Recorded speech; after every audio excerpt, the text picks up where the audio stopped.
नमस्कार दोस्तों, आज मैं आपको फाल्गुन शुक्ल पक्ष की आमल की एकादशी व्रत की कथा सुनाने जा रही हूँ। प्रेम से बोलिए विष्णु भगवान की जय हो। एक समय अयोध्या नरेश महाराज मानधाता ने अपने कुलगुरु महर्षि वशिष्ठ जी से पूछा, भगवान कोई अत्यंत उत्तम और अनुपम फल देने वाले व्रत के इतिहास का वर्णन कीजिए जिसके सुनने से मेरा कल्याण हो।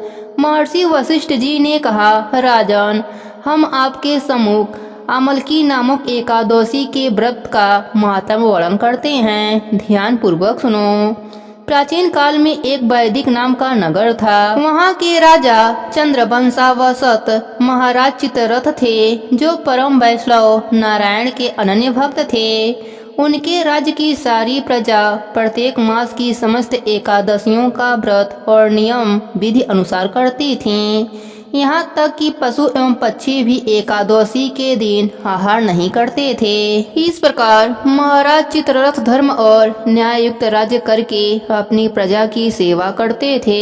एक समय की बात है कि महाराज चित्ररथ अपनी सारी प्रजा सहित फाल्गुन शुक्ल अमलकी नाम की एकादशी के व्रत का उद्यापन करने के निमित्त ग्राम के बाहर उपवन में एक सरोवर के किनारे कुंभ स्थापित कर छत्र, उपानह, पंचरत्न, गंध, धूप, दीप और नैवेद्य से धात्री का पूजन करने लगे। कहा, हे जामदग्नेय, हे रेणुका नंदन, हे आमले की छाया में उपनिष्ठ, हे भुक्ति एवं मुक्ति दाता, आपको कोटि कोटि नमस्कार है। हे ब्रह्मा से उत्पन्न धात्री, हे सर्व पापों को नाश करने वाली धात्री, तुमको नमस्कार है। हे देवी, तुम मेरे अर्घ को ग्रहण करो और पापों को नष्ट करो।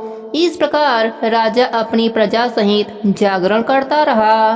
दैव संयोग से एक महाअधम व्याघ्र भी, जो वन में मार्ग भूल गया था, दिन भर का प्यासा एवं थका हुआ वहां आ पहुंचा और वह भी आश्चर्यचकित दृष्टि से वहां का प्रत्येक दिशा देखने लगा।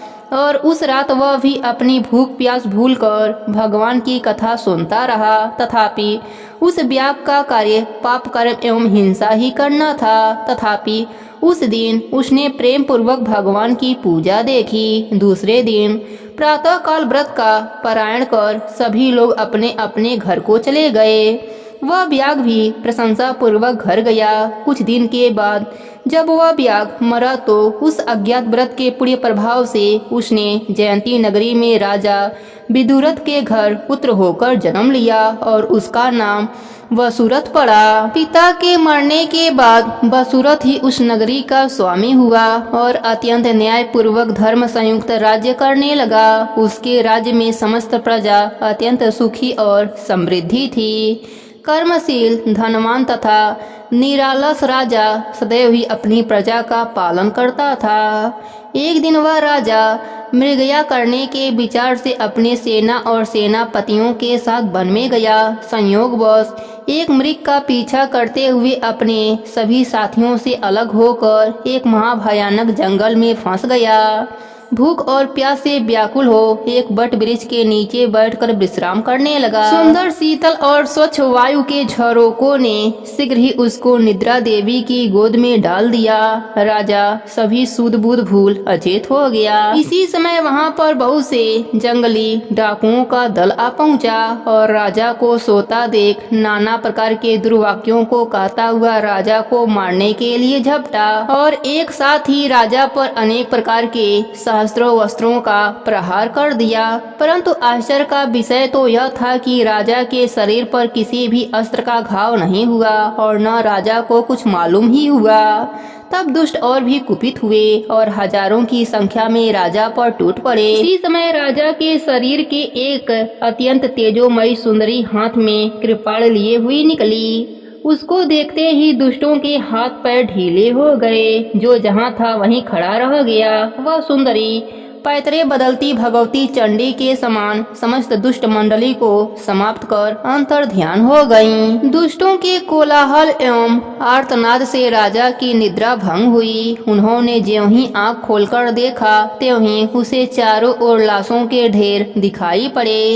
तब राजा ने कहा, किसने मेरी रक्षा करी है? इन दुष्टों को किसने मारा है? उसी समय आकाशवाणी हुई कि भगवान के सिवा कौन किसकी रक्षा करता है।